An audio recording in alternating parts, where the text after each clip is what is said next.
माझा जन्म राजगुरुनगरचा नाही, मी जन्मलो ठाणे जिल्ह्यात, कारण माझी आई आणि आजोबा वगैरे ठाणे जिल्ह्यात होते, ठाण्यात होते. परंतु मी वाढलो राजगुरुनगरला, म्हणजे SSC होईपर्यंत. आणि आमच्या बऱ्याच 7 पिढ्या तिथे राहिलेल्या आहेत आणि आमच्या वडिलांची 8वी पिढी तिथे, मी 9व्या पिढीतला.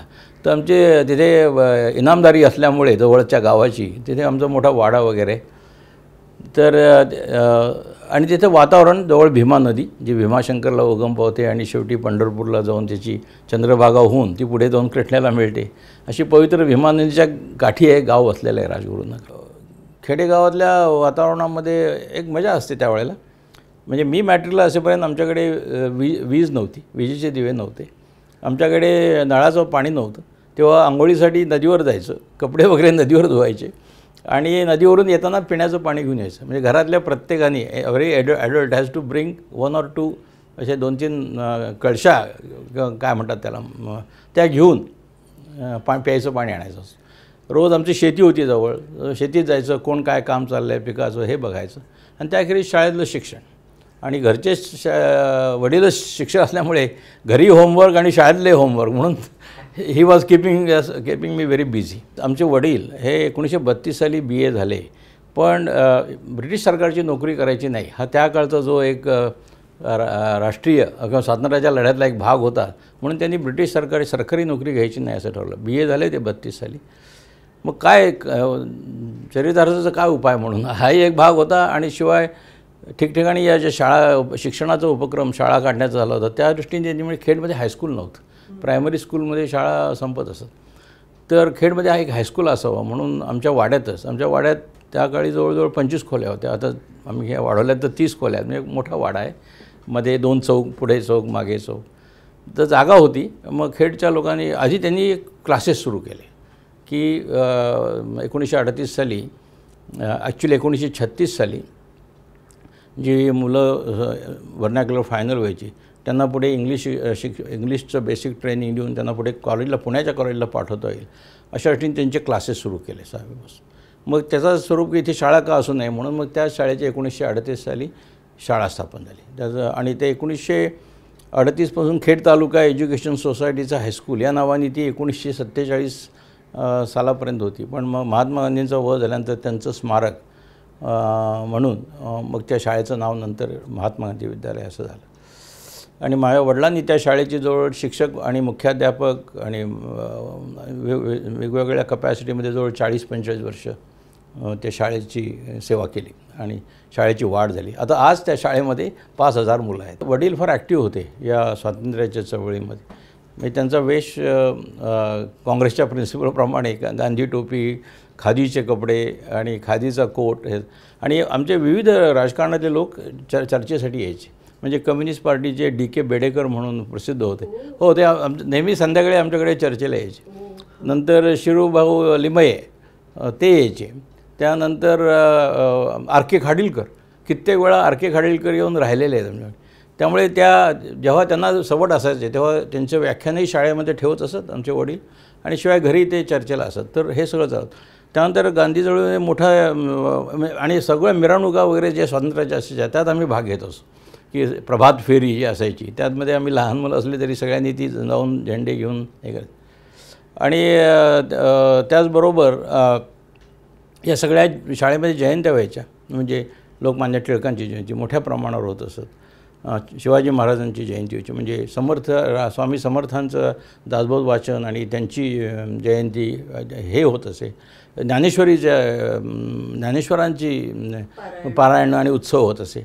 आणि आमच्या वाड्यामध्ये तुम्हाला आश्चर्य वाटेल की त्यावेळेला दर एकादशीला कीर्तन असायचं. शाळेमध्ये एक गाडगीळ म्हणून गृह हे होते शिक्षक, ते कीर्तनकार होते. तर दर एकादशीला आमच्या घरामध्ये कीर्तन होत असे.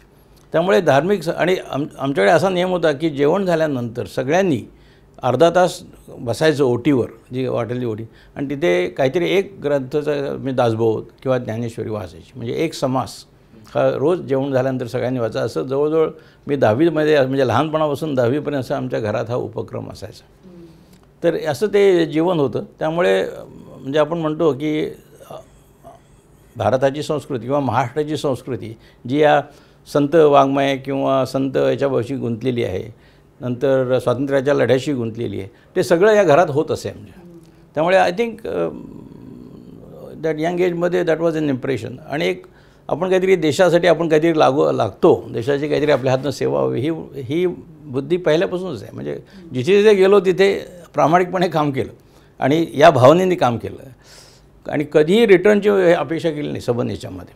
म्हणजे मी कधी कधी रात्री 11-11 वाजेपर्यंत 4-4 महिने बसत असे, पण ऑफिसकडून टॅक्सी फेअर पण घेत नसे, माझ्या खर्चाने मी घरी जात असे रात्री 11 वाजता सुद्धा.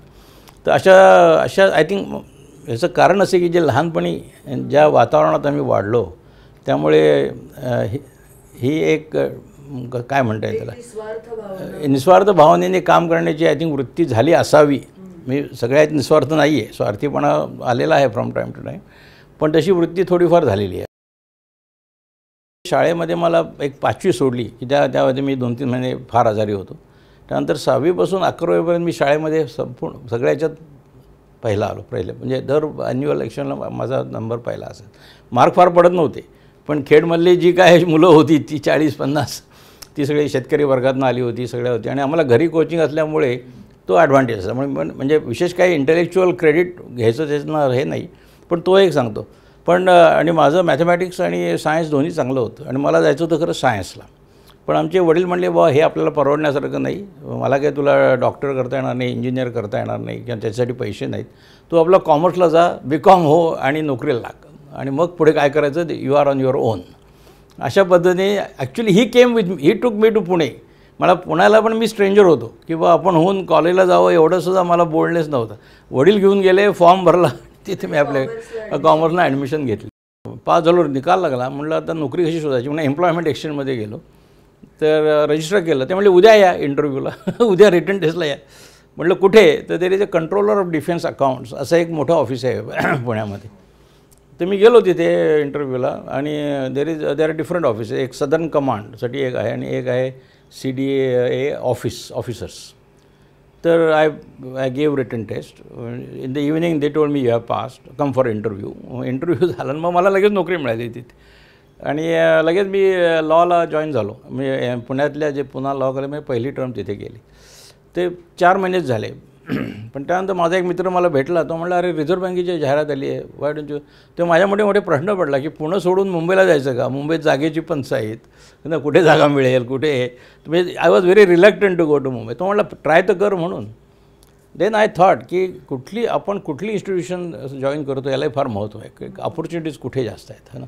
तुम्ही जर गव्हर्नमेंटमध्ये लागला तर you go by seniority and there is no hardly any there are no opportunities.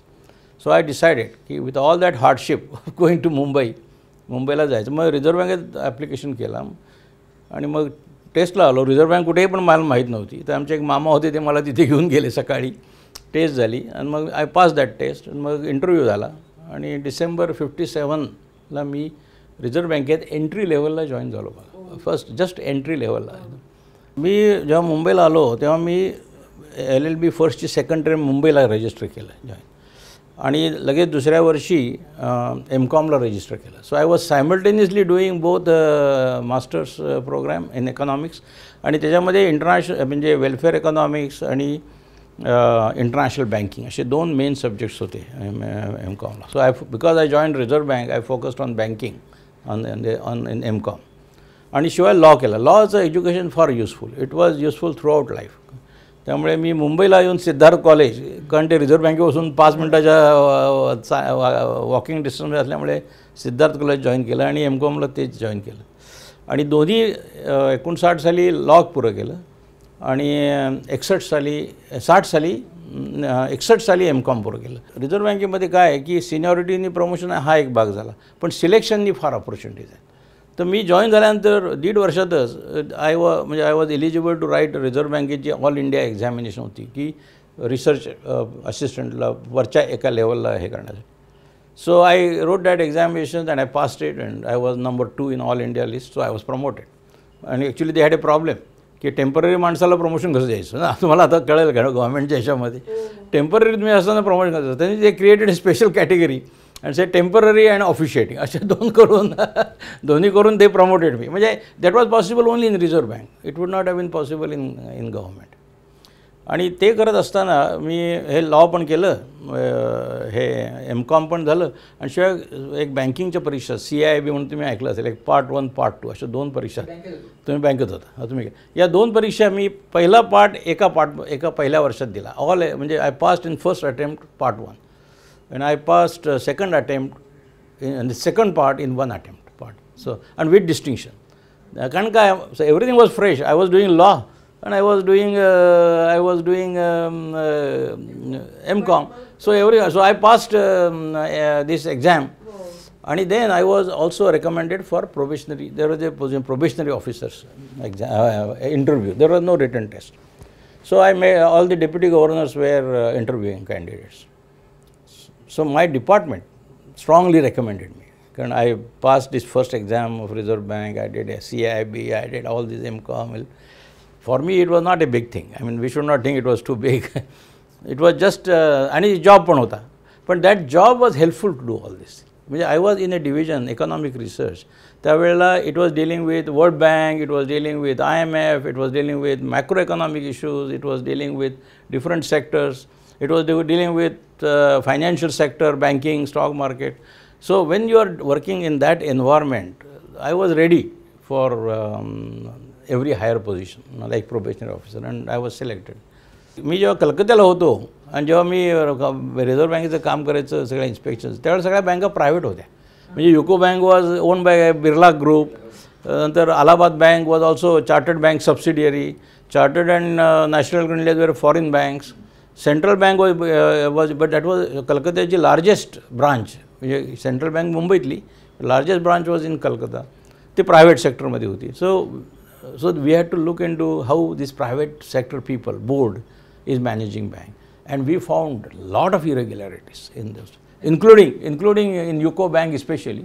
कारण ज्यावेळेला ते डिव्हॅल्युएशन झालं रुपयाचं पहिलं 1966 साली, तेव्हा आता नावं घेत नाही, पण या इथल्या इंडस्ट्रियलने त्याचा एवढा फायदा केला. त्यांना ॲडव्हान्स इन्फॉर्मेशन होती की रुपयाचं डिव्हॅल्युएशन होणार आहे.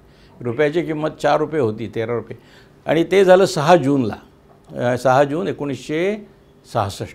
4 जूनला या लोकांनी millions of pounds and dollars खरेदी केले at old rate, and the difference was ran in to crores. And I was one, I was inspecting. म्हणजे मी जिथे होतो तिथे ह्या सगळ्या गोष्टी सापडल्या. हो, आणि अनेक गोष्टी झाल्या. कलकत्त्याला असताना आमचे जे मॅनेजर होते रिझर्व्ह बँकेचे, त्यांचे भाऊ तिथल्या एका बँकेचे जनरल मॅनेजर होते. ही वॉज अरेस्टेड, आणि I was inspecting that bank when his brother was arrested for a fraud in the bank. You can see the delicate situations in which you have to work. आणि so I had a pressure from Reserve Bank also. काय चाललंय म्हणून. आणि मग आम्हाला Indira गांधींकडनं, prime minister ऑफिसकडनं पत्र आलं की रिझर्व्ह बँक जर ही बँक इतके वर्ष इन्स्पेक्शन करते आहे, तर हा फ्रॉड कसा झाला, यात रिझर्व्ह बँकेची काय रिस्पॉन्सिबिलिटी. असा पण तुमचा जो माणूस तिथे इन्स्पेक्ट करतो आहे त्याला एक्झामिन करू की याच्यामध्ये रिझर्व्ह बँकेच्या लोकांनी आधीचे जे इन्स्पेक्शन्स केल्या त्यांचा काही यात चुकी होती का. म्हणजे हा एक मोठा डेलिकेट त्यावेळेला प्रश्न होता की इथे माझे कलिग्ज आर इन्व्हॉल्ड, आणि इथे आमच्या मॅनेजरचा भाऊ is involved in fraud under arrest, आणि you are suppose to comment on all those things. So that was quite a challenge, आणि I think I went through that successfully.